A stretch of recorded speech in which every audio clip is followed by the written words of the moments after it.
मला सांगा तुम्ही स्पर्धा परीक्षेकडे कशा वळलात बरं?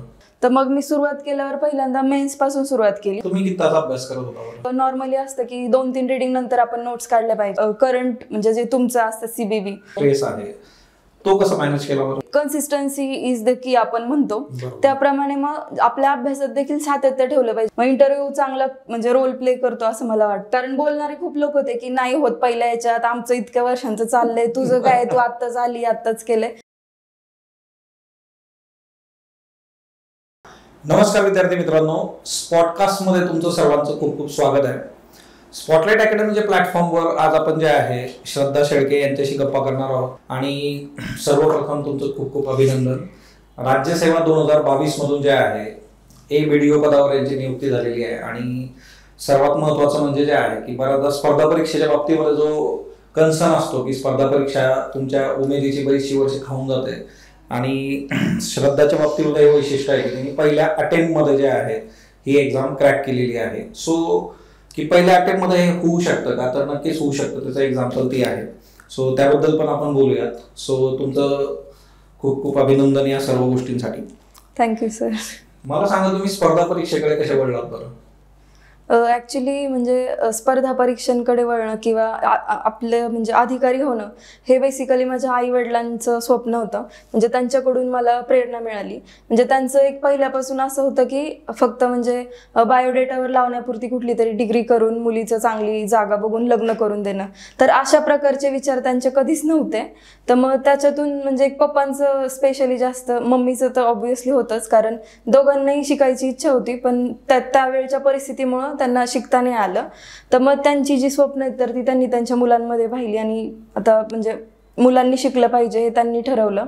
आणि म्हणजे स्पेशली दोघांचं असं होतं की जी आपली मुलगी आहे तिला आपण म्हणजे त्यांनी मला कधी असं मुलीसारखं ट्रीट नाही केलं लहानपणापासून. म्हणजे आमच्या घरात मुलगा मुलगी असं दोघांना एक सेम ट्रीटमेंट दिली जाते, म्हणजे माझ्या भावांना आणि मला पण. तर मग एक कन्सर्न होता त्यांचा की आपण जसं तिला आत्तापर्यंत वाढवलंय मग लग्नानंतर किंवा पुढच्या आयुष्यात तर ती तसं तिला तिचं स्वावलंबी जगता आलं पाहिजे, एक सेल्फ रिस्पेक्ट असला पाहिजे. तर त्याच्यामुळे एक अधिकारी बनणं म्हणजे त्यांचं स्वप्न होतं. आणि मग त्याच्यातून मला प्रेरणा मिळाली. आणि मग पदवीचं शिक्षण घेत असताना मग मी माहिती घ्यायला सुरुवात केली की म्हणजे कसं फील्ड आहे काय त्याच्याबद्दल. तुमचं जे ग्रॅज्युएशन आहे, तुम्ही BSc ॲग्रिकल्चर मधून तुमची पदवी घेतलेली आहे, BSc ॲग्रिकल्चर तुम्ही केलेलं आहे. तसं बघायला गेलं तर ॲग्रिकल्चरची एक लिगसी आहे स्पर्धा परीक्षेमध्ये आधीपासून जे आहे. सो तुमच्या ॲल्युमिनी जे आहेत आता ते खूप चांगल्या चांगल्या पदावर आहेत किंवा तिथून निवृत्त झाले, पण ते कल्चर ॲग्रिकल्चरच्या स्टुडंटमध्ये आधीपासून आहे. आता बऱ्याचदा जे आपण बघतो की ती माहिती घेतली जाते ग्रॅज्युएशनला असताना. आजकाल तर नंबर ऑफ YouTube चॅनल्स आहेत, टेलिग्राम चॅनल्स आहेत, सर्व धरून तुम्हाला माहिती मिळते. पण मग एक प्रॉपर ट्रॅक तुम्हाला कसं सापडला बरं? कारण प्रॉपरली तुमचं ग्रॅज्युएशन जे आहे 2021 मध्ये तुम्ही पास आउट आहे आणि राज्यसेवा 2022च्या याच्यातून तुम्ही पद घेतलं. हे कसं डील केलं बरं? ॲक्च्युली मी जेव्हा पदवीचं शिक्षण घेत होतं तर ॲग्रीमध्ये आमचं कसं होतं की प्रॅक्टिकल्सवरती जास्ती फोकस होता. त्याच्यामुळे मग कॉलेज एक सकाळी 9 ते 5 असं फुल टाईम कॉलेज असायचं. त्याच्यामुळे तिथे जास्ती एक्स्ट्राचा वेळ मिळत नव्हता. म्हणजे विकेंडला वेळ असेल तो. आणि त्याच्यात मग सुरुवात अशी केली की म्हणजे याच्यात माझ्या पप्पांचा रोल जास्ती आहे कारण त्यांनी मला पहिल्यापासून खूप सपोर्ट केला. मग कुठे कोणाकडे म्हणजे गायडन्स घ्यायला जायचं असेल, आता वेगवेगळ्या असे प्रोग्राम होतात म्हणजे यशवंतांचे प्रोग्राम वगैरे, त्याला ते मला घेऊन जायचे आवर्जून असे. मग त्याच्यातनं एक म्हणजे नवीन, आपण घरात कोणीच बॅकग्राऊंड नाहीये काय नाहीये, त्याच्यातून जेव्हा आपण असं पहिलंच कोणीतरी असतं तर मग थोडासा त्रास होतोच. तर मग त्याच्यात पप्पांचा खूप मोठा रोल आहे. त्यांनी सपोर्ट केला खूप. म्हणजे असे कार्यक्रम अटेंड करून मग मिळेल तेव्हा जिकडून तिकडून गायडन्स घेऊन. आता न्यूजपेपर पप्पा मम्मी रोज रीड करतात, तर त्याच्या माध्यमातून असं त्यांना जे जे मिळेल ते मला म्हणजे असं प्रोव्हाइड करत होते. त्याच्यातून मग तेव्हा 3rd इयरला होते मी, तेव्हा स्टेट बोर्ड पासून सुरुवात केली. तर 4th इयरला आमचं ॲग्रीमध्ये एक्सपिरियन्शियल लर्निंग प्रोग्राम असतो, तर त्याच्यामुळे पूर्ण वेळ त्याच्यातच जात होता. तेव्हा काही वेळ नाही मिळाला. आणि मग 2021 मे मध्ये संपलं सगळं. मग तिथून पुढे हळूहळू सुरुवात केली आणि मग जुलै ऑगस्ट पासून पूर्ण वेळ अभ्यासाला सुरुवात केली. आता बघा, एक तर आहे की रोल ऑफ फॅमिली, आपण इथिक्स हा जो सब्जेक्ट आहे बघा UPSC मध्ये GS4, तर त्याच्यामध्ये पण रोल ऑफ फॅमिली ही खूप महत्वाची बाब आहे. तुमचे पॅरेंट्स असतील, सिबलिंग्स आहेत, ग्रँड पॅरेंट्स आहेत, सो त्याचा एक रोल आपल्या अपब्रिंगिंग मध्ये खूप महत्वाचा असतो. आणि आई वडिलांचा सपोर्ट इथं मोठ्या प्रमाणावर होता. आता बऱ्याचदा सपोर्टचे पण वेगवेगळे प्रकार असतात की सपोर्ट की बाबा तुला पाहिजे ते पैसे घे आणि तू तुझ्या पद्धतीने डील कर. आणि इथं थोडंसं गणित जे आहे की ते न्यूजपेपर स्वतः रीड करणं किंवा त्या प्रोग्राम्सला घेऊन जाणं आणि त्यातून जे आहे की ते पॅशन जे आहे त्यातून ग्रो होत जातं बघा. तर ही एक खूप चांगली बाब होती. आणि एक मुलगी म्हणून स्पर्धा परीक्षेकडे कसं बघता बरं तुम्ही की बऱ्याचशा मुलींसाठी आता जे आहे की मी स्वतः असं अनुभवलेलं आहे की पॅरेंट्स येतात आणि बऱ्याचशा पॅरेंट्सचा असा कन्सर्न असतो की 1 वर्ष 1.5 वर्ष आम्ही देतो आणि मग ते झालं तर ठीक आहे. म्हणजे फक्त ते कधी कधी असं होऊ शकतं स्पर्धा परीक्षेमध्ये तो वेळ लागू शकतो समजा इन जनरल जे आहे ते. सो तुम्ही एक मुलगी म्हणून तुम्हाला काय चॅलेंजेस आले आणि इतर मुलींना तुम्ही काय सल्ला द्याल बरं? म्हणजे आपल्या सोसायटीमध्ये एक परसेप्शन आहे असंच की मुलींना जास्त शिकवणं किंवा त्यांच्यावर जास्ती वेळ किंवा पैसा इन्व्हेस्ट करणं हे चुकीचं समजलं जातं. म्हणजे ऑलमोस्ट असं डेड इन्व्हेस्टमेंट लग्नानंतर. हा तेच. म्हणजे आता माझ्या मम्मी पप्पांना पण खूप लोक असे म्हणत होते की काय इतकं शिकवताय, करून टाका लग्न, अजून किती दिवस ठेवायचंय, काय करायचंय, म्हणजे लग्न झाल्यावरती दुसरीकडेच जाणार आहे, तुम्हाला काय फायदा होणार आहे एवढं शिकून हे करून. तर मग हे जे लोक बोलणारे असतात तर त्यांचं एक म्हणजे पॅरेंट्सला जास्ती त्रास होतो. आणि माझ्या बाबतीत म्हणजे मी स्वतःला लकी समजते कारण माझ्या मम्मी पप्पांनी ह्या सगळ्या ज्या गोष्टी आहेत त्या माझ्यापर्यंत कधीच येऊ दिलेल्या नाही आहेत. म्हणजे त्यांचं पहिल्यापासून होतं की तू स्टडी कर, तुला हवा तेवढा वेळ घे, आम्ही तुझ्यासोबत आहे म्हणजे कायम. त्याच्यामुळे एक तो एक सेल्फ म्हणजे मोटिवेशन असतं, ते इनर मोटिवेशन आपण म्हणतो. म्हणजे जे आपण एक्सटर्नल असे व्हिडिओ बघणं, मोटिवेट होणं, तर हे जे टेम्पररी गोष्टी असतात तर मग त्याच्यापेक्षा हे जे इनर मोटिवेशन हे जास्ती चांगलं काम करतं असं मला वाटतं. मग या माध्यमातून एक नवीन उमेद मिळत असते अभ्यास करायला. आणि मुलींच्या बाबतीत स्पेशली सांगायचं झालं तर मला वाटतं मुलींसाठी एक चांगलं करिअरचं ऑप्शन आहे. म्हणजे एक स्वतःचा सेल्फ रिस्पेक्ट ठेवायचा असेल आपल्याला पुढच्या आयुष्यात देखील तर त्याच्यासाठी देखील हे खूप चांगलं आहे. आणि एक म्हणजे स्पेशली पालकांना खूप प्रॉब्लेम्स फेस करावे लागतात सोसायटीकडून. आणि म्हणजे जे काही बाबतीत होतं की लगेच यश मिळत नाही, प्रिलिम्स बऱ्याचदा निघत नाहीत, तर मग तशा वेळी तर मग मुलींना जास्त त्रास होतो. त्याच्यामुळे एक मुलींना असं सांगणं राहील की जास्ती डेडिकेशनने आपण अभ्यास केला पाहिजे. यस. आता बघा की जसं आपण रोल ऑफ फॅमिली बद्दल बोललो तसं रोल ऑफ सोसायटी पण जास्त त्याच्यामध्ये हा ना. त्यांना रोल ऑफ सोसायटी पण जर बघितलं तर इतरांच्या लग्नातली जेवण्याचा इंटरेस्ट बराच असतो त्यांना. तो एक कन्सर्न मध्ये आहे. बट चला की त्या गोष्टी ज्या आहेत त्या सगळ्या टॅकल करून आपण आपल्या इच्छितीच्यापर्यंत पोहोचतो. समजा प्रशासनामध्ये आहे ना एक अधिकारी म्हणून काय बदल तुम्ही कराल बरं त्या काळात? तुम्हाला काय वाटतं की मला हे बदल करायचे आहेत त्या काळामध्ये? प्रशासनात म्हणजे आता चांगलं स्कोप आहे मला वाटतं काम करायला. आणि प्रशासन जास्तीत जास्त लोकाभिमुख बनवण्याकडे माझं कल राहील. आणि त्यातल्या त्यात आता मी विकास प्रशासनात जातीये तर त्याच्यामुळे मग हा लोकांच्या जास्त जवळचा विषय असं मला वाटतं. मग शिक्षण, आरोग्य किंवा इतर ज्या बेसिक इन्फ्रास्ट्रक्चरच्या सुविधा आहेत तर त्यांचा जास्तीत जास्त चांगला विकास करणं हे माझं काम राहील. त्याचबरोबर आता आपल्या समाजात वेगवेगळे वंचित घटक आहेत, महिला आहेत, बालकं आहेत, तर त्यांच्यावर जास्ती फोकस करून काम करणं हे एक म्हणजे चांगलं म्हणजे मी ठरवलेलं आहे ते पहिल्यापासूनच. त्याचबरोबर आता ज्या शासनाच्या वेगवेगळ्या योजना असतात, जे घरकुल असेल, बाकीच्या पाण्याच्या असतील, म्हणजे रस्ते, हे सगळ्याच योजना तर त्या योग्य लाभार्थ्यांपर्यंत पोहोचल्या पाहिजेत. कारण आपण म्हणजे पाहतो की बरेच फेक म्हणजे हे प्रोफाईल बनवून वगैरे हो तर फेक बेनिफिशरींची संख्या आता वाढलेली आहे. तर जे खरंच गरजू लोक आहेत त्यांच्यासाठी शासनाने या योजना सुरू केल्या तर त्यांच्यापर्यंत आपल्याला पोहोचता आलं पाहिजे. आणि जास्तीत जास्त लोकसंपर्क ठेवून लोकांपर्यंत पोहोचून त्यांच्यात काम करायला मला जास्त आवडेल. आणि एक मी म्हणजे बेसिकली सुरुवातीलाच असं ठरवलं होतं की असे अधिकारी होऊन दाखवायचं की जे म्हणजे लोकांचं एक असतं ना की अधिकारी म्हणजे खूप मोठे असतात, त्यांच्यापर्यंत पोहोचता येत नाही आपल्याला लवकर. तर तसं नाही, ते एक जो समज आहे तो मला मोडायचा आहे. म्हणजे सामान्य लोकांना माझ्यापर्यंत पोहोचताना कुठली अडचण नाही आली पाहिजे, हे म्हणजे याच्यावर मी जास्त काम करेल. म्हणजे कोणाची काही अडचण असेल तरी डिरेक्टली माझ्यापर्यंत आली पाहिजे आणि मग मी ते सॉल्व्ह करण्याचा प्रयत्न करेल.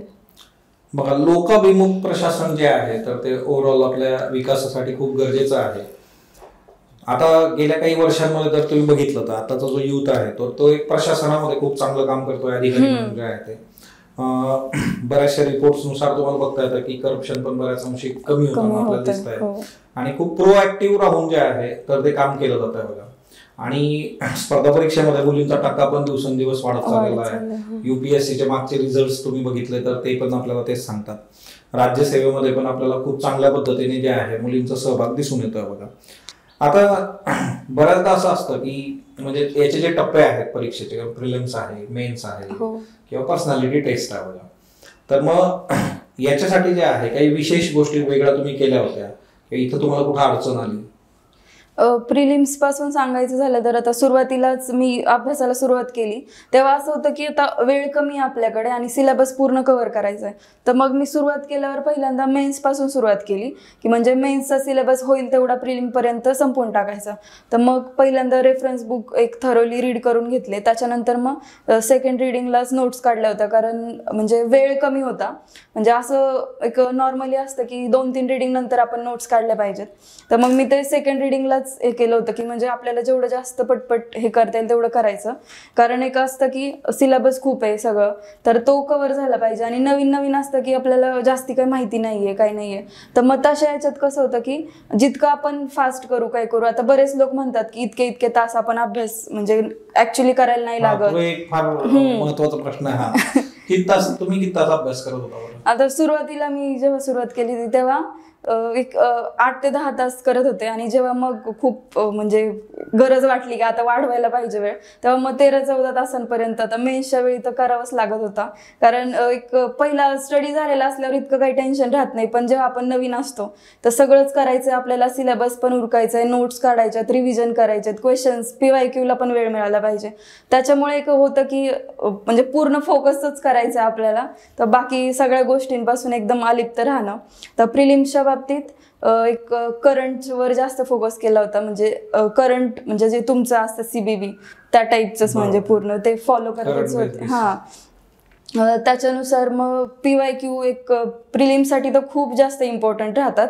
कारण आपल्याला एक आयडिया येऊन जाते की कुठल्या एरियावरती जास्त क्वेश्चन विचारलेत किंवा कसं आहे. तर प्रिलिम्ससाठी आणि सगळ्यात महत्त्वाचं आहे की आपण स्वतः कॉन्फिडंट राहणं.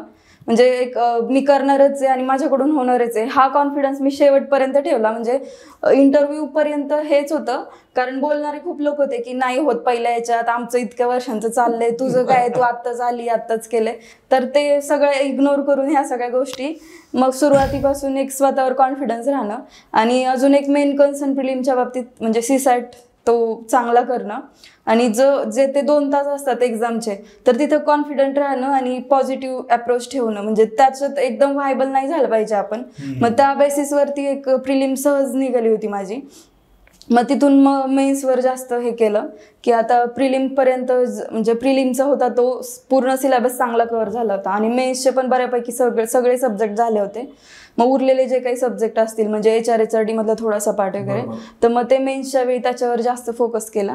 आणि मग टेस्ट सिरीजचा रोल पण होताच म्हणजे प्रिलिम्सच्या बाबतीत जास्त करून, कारण नवीनच होतं सगळं. आणि डिस्क्रिप्टिव्हची पण मेन्सला चांगली तयारी केली होती. म्हणजे इतकं विशेष असं नाही पण बऱ्यापैकी होतं की असं नाही की काहीच लिहिता येत नाहीये. त्याच्यामुळे मग मेन्सला पण एक होतच, फक्त थोडी धाकधूक होती मनात, पण त्याच्यामुळे मला वाटतं चांगलंच हे झालं. म्हणजे असं बिनधास्त राहत नाही ना माणूस त्याच्यामुळे. मग आणि त्याच्यामुळे मग शेवटपर्यंत चाललं होतं मेन्स. आणि म्हणजे कसं होतं, आता आमची जी मेन्स होती 22ची, तर तेव्हा मेन्सच्या वेळी ते चाललं होतं पोस्टपोन होणार नाही होणार, याच्यात खूप लोकांचा म्हणजे वेळ चालला होता की अभ्यास होत नाहीये, हे चाललंय ते चाललंय. मग मी तेव्हा काय केलं म्हणजे घरी गेले पूर्ण आणि मग इकडच्या वातावरणात म्हटलं आपला काही अभ्यास होत नाही आता, घरी जाऊनच करू. मग घरी एक म्हणजे ते वातावरण पण होतं तसं, त्याच्यामुळे मग घरी जाऊन मेन्सचं हे केलं. मेन्स पण घरनंच दिली होती. आणि इंटरव्ह्यूच्या बाबतीत बोलायचं झालं तर आता कसं 2023 जानेवारीमध्ये मेन्स झाली आणि पूर्ण 1 वर्षाने इंटरव्ह्यू झाला. तर त्या वर्षात जास्ती प्रॉब्लेम फेस करावे लागले, कारण माझ्या वडिलांचं जरा ॲक्सिडेंट झाला होता, त्याच्यानंतर सर्जरी वगैरे झाली. तर मग ती फेज जरा वाईट होती. आणि त्यातल्या त्यात मग जे लोक भेटायला यायचे त्यांचं जास्ती प्रेशर की ते त्यांची तब्येतीची चौकशी न करता पोरीचं अजून चाललंय, किती दिवस लग्न करायचं राहिलंय, आता करून टाक, तर तुमचं असं झालंय, मग अजून काय ठेवताय, रिझल्ट नाहीये, एक्झाम नाहीये. तर ती फेज एक खूप वाईट होती. मग त्याच्यात म्हणजे माझ्या मम्मीने खूप चांगला सपोर्ट केला, माझे भाऊ असतील, मामा वगैरे, तर त्यांनी म्हणजे मला असं तुटून नाही दिलं, म्हणजे पूर्ण माझ्या पाठीशी उभे राहिले की नाही तू कर, आता शेवटच्या टप्प्यात आलंय आपलं, बरोबर, आणि तू करणार आहेस, त्याच्यामुळे बाकी काहीच लक्ष नको देऊ. आणि मग त्याच्यामुळे त्या फेजमधून बाहेर निघून लगेच इंटरव्ह्यू पण होता. मग त्यात मग मॉक जास्तीत जास्त देणं, मग म्हणजे त्याच्यातनं फीडबॅक येईल तसं काम करणं. मग इंटरव्ह्यू चांगला म्हणजे रोल प्ले करतो असं मला वाटतं. कारण म्हणजे मेन्सचा स्कोर जरी थोडासा इकडे तिकडे असेल तर इंटरव्ह्यूवर आपण म्हणजे जास्त फरक पडू शकतो. म्हणजे बऱ्याच पोस्ट इकडे तिकडे होतात इंटरव्ह्यूच्या मार्क्सने. आणि मी आता तुमच्याकडेच 2 वेळा मॉक दिले होते, तर त्याच्यातून पण मग एक कॉन्फिडन्स आला होता की आता सर मॅडम म्हणतात की आपलं आहे चांगलं, होऊन जाईल. तर मग त्याच्यातून म्हणजे शेवटपर्यंत हे म्हणजे हायलाईट म्हणता येईल मला की स्वतःवर कॉन्फिडन्स ठेवणं आणि स्वतःला सतत हेच सांगणं की आपल्याकडून होणार आहे आणि आपण करणार आहे. म्हणजे अभ्यासाला सुरुवात केली तेव्हाच ठरवलं होतं की फर्स्ट अटेम्प्टमध्ये काही ना काही पोस्ट मिळवायचीच आहे, म्हणजे पुढे जे होईल ते होईल, पण म्हणजे हा ॲटिट्यूड जो आहे तर तो शेवटपर्यंत टिकवला पाहिजे. बरोबर. आता पण एक्झाम पोस्टपोन झालेला आहे बघा, म्हणजे सर्वच झालं. UPSCने डेट दिली, राज्यसेवा कंबाईनचं अजून काही नाही. ह्या ह्याच्यामध्ये जे आहे की आता जेव्हा असं होतं की जसं तुम्ही उल्लेख केला थोड्या वेळापूर्वी की एक्झाम पोस्टपोन होणं आणि मग त्याच्यातून घरून अभ्यास वगैरे केला, पण ते टिकून ठेवलं. आता बऱ्याचशा विद्यार्थ्यांचं असं असतं की मग आता ते काय होणार आहे, कधी होणार आहे, आणि मग ते रिलॅक्सेशन येतं किंवा तुमची एक्झाम जी होती मेनची ती होणार आहे की पुढे पोस्टपोन होणार आहे. मग त्याच्यामधून लिटरली जे आहे की कितीतरी विद्यार्थ्यांनी हे नंतर लिटरली माझ्याशी शेअर पण केलं होतं की आम्हाला एक 25-30 मार्काचा फटका त्या एका गोष्टीमुळे बसलेला आहे. आणि मूळ मुद्दा एकदम येतो की आता विद्यार्थ्यांना काय सांगाल बरं की एक्झामची समजा डेट अजून त्यांच्या समोर नाहीये, ती येईल समजा, ते एक डेट देतील, पण तुम्ही काय सांगाल की ह्या सिच्युएशन मध्ये त्यांनी काय करायला पाहिजे? सध्याच्या सिच्युएशनमध्ये मला असं वाटतं की हा जो आपल्याला एक्स्ट्राचा वेळ मिळालाय तर याला पॉझिटिव्ह म्हणजे याकडे पॉझिटिव्ह दृष्टीने आपण पाहिलं पाहिजे. म्हणजे सर्वच विद्यार्थ्यांनी, त्यातल्या त्यात जे न्यू कमर्स आहेत त्यांना म्हणजे पहिल्या याच्यात क्रॅक करायची एक्झाम, तर त्यांनी याचं जास्तीत जास्त बेनिफिट करून घेतलं पाहिजे. कारण आता कसं आहे म्हणजे जे बरेच रिलॅक्स झालेले लोक आहेत तर त्यांना परत त्यांची गाडी रुळावर आणायला वेळ लागणार आहे. मग तेवढ्यात आपण स्वतःचं म्हणजे बेनिफिट करून घेतलं पाहिजे की कन्सिस्टन्सी इज द की आपण म्हणतो त्याप्रमाणे मग आपल्या अभ्यासात देखील सातत्य ठेवलं पाहिजे. आता असं नाही की एक्झाम पोस्टपोन झाली आहे पूर्ण रिलॅक्स व्हा, इकडे तिकडे फिरायला जा किंवा म्हणजे इतर गोष्टी करा, तर रोज थोडा तरी अभ्यास केलाच पाहिजे. म्हणजे असं पूर्ण रिलॅक्स होऊन सगळं हा बघू आता डेट आल्यावर असं अजिबात नाही केलं पाहिजे. कारण कन्सिस्टन्सी ठेवली तरच रिझल्ट म्हणजे लवकर येतो असं मला वाटतं. बरोबर, ती कन्सिस्टन्सी टिकवणं फार गरजेचं असतं. आजच्या डेटमध्ये एक दुसरा एक खूप मेजर इश्यू आहे तो म्हणजे सोशल मीडिया. आता जो युथ आहे समजा वेगवेगळे प्लॅटफॉर्म्स आहेत, मग त्याच्यामध्ये इंस्टाग्राम असेल, फेसबुक असेल, ओके, सो तुम्ही सोशल मीडिया वापरता का? ऍक्च्युली मी जेव्हा आता कॉलेजला होते तेव्हापासून मी सोशल मीडियाचा यूज कमी केला होता. आणि जेव्हा अभ्यासाला सुरुवात केली त्याच्या आधीच म्हणजे एप्रिल-मे पासून तर सगळं पूर्ण बंद केलं होतं. म्हणजे व्हॉट्सअप, इन्स्टा सगळं पूर्ण, कुठल्या सोशल मीडियावर ऍक्टिव्ह नव्हते. इव्हन मी माझा जो नंबर होता, फोन नंबर, तो पण चेंज केला. म्हणजे फक्त जे फॅमिली मेंबर्स आहेत आणि थोडेफार फ्रेंड्स तर त्यांच्यापुरता तो ठेवला होता. की म्हणजे बोलता असं अचानक कधी कोणी भेटलं किंवा काय झालं तर खूप म्हणायचे की काय तू कुठे म्हणजे अशा अज्ञातवासात गेलीये, नंबर बदललाय, सोशल मीडियावर नाहीये, हे नाहीये. पण ते सगळं तेव्हा आपण शांतपणे ऐकून घ्यायचं. आणि मेनली आता खूप म्हणजे हे आहे की इंस्टाग्रामचा जास्त म्हणजे वापर केला जातो युथकडून. तर म्हणजे अभ्यासात सोशल मीडियाचा मला इतका रोल वाटत नाही. कारण आता यूट्यूबवरती पण खूप मटेरियल अवेलेबल आहे. आणि म्हणजे असं इन्स्टा आणि व्हॉट्सअप किंवा म्हणजे टेलिग्रामवर काही प्रमाणात आहेत, पण ह्या बाकीच्या ज्या गोष्टी आहेत तर त्याचा आपण मिनिमम यूज केला पाहिजे किंवा टाळलाच पाहिजे शक्यतो. कारण म्हणजे त्या काही अशा अत्यावश्यक गोष्टी नाही आहेत. आता 1-2 वर्ष त्याच्यापासून लांब राहिलं तर नंतर म्हणजे काही हे होत नाही. म्हणजे त्याच्या वाचून काही आपण म्हणजे जेवायचं राहत नाही किंवा झोपायचं राहत नाही. फक्त अभ्यासाला एक म्हणजे चांगली दिशा द्यायची असेल तर सोशल मीडिया पहिला डिलीट केलं पाहिजे असं म्हणजे मला वाटतं. त्याच्या वाचून जेवायचं राहत नाही, पण बऱ्याच लोकांना ते समोर असल्याशिवाय अशी परिस्थिती आहे बघा. आता एक जे आहे एक खूप महत्वाचा आस्पेक्ट याच्यामध्ये जो येतो की आपल्या स्पर्धा परीक्षेच्या याच्यामध्ये बऱ्याचदा जे आहे ना प्रिलिम्स, मेन्स ते प्रेशर एक आपल्यावर असतो बघा, तो ताणतणाव जो आहे किंवा जो स्ट्रेस आहे तो कसा मॅनेज केला बरं? मला आता हे सुरुवातीला तर खूप होतं की आपलं कव्हरच होत नाहीये, होईल की नाही हे थोडंसं कुठेतरी मनात वाटायचं. मग एकदमच जास्ती त्रास व्हायला लागला की अभ्यासच होत नाहीये, कंटिन्यू डोक्यात तेच सुरू आहे, तर मी सरळ झोपून जायचे की त्याने पण जर कधी नाहीच कव्हर झालं तर मग घरी बोलून घ्यायचं. आणि जर म्हणजे एक्स्ट्रीमच काहीतरी वाटत असेल तर मग आता माझं गाव इथे पुण्याजवळच होतं, म्हणजे एक तास लागतो जायला. तर मग मेन्सच्या वेळी मी इकडेच अभ्यास करत होते, तेव्हा पण मग असं होतं की खूप जास्त ताणतणाव आलाय, मॅनेजच होत नाहीये, असं वाटतं सगळं सोडून द्यावं, पळून जावं. तर मग असं घरी जाऊन यायचं, एक 2 दिवस जाऊन यायचं, मग एकदम पूर्ण रिफ्रेश होऊन जायचं. आणि मग त्याच्यानुसार म्हणजे ते मॅनेज होत होतं पूर्ण. तर माझा फॅमिलीचाच रोल जास्ती महत्वाचा आहे असं मला वाटतं याच्यात. बरोबर. हा, त्यांच्याकडे बघा, श्रद्धाकडे एक ऑप्शन होता की घर जवळ होतं. आता जी लोक 400-300 किलोमीटरवरून पुण्यात येतात याच्यासाठी, सो त्यांनी त्यांचं थोडं रिलॅक्सेशन शोधलं पाहिजे. इथं तुम्हाला आजूबाजूला जे आहे हिस्टॉरिकल प्लेसेस आहेत त्याला तुम्ही व्हिजिट करू शकता, ट्रेक करू शकता तुम्ही. म्हणजे थोडंसं त्या सगळ्या याच्यापासून कट ऑफ जर आपण झालो तर मग परत एक न्यू जे आहे रिफ्रेश होऊ शकतो आपण. सो श्रद्धा बरोबर आपण जे आहे पॉडकास्ट मध्ये या गप्पा केल्यात बघा.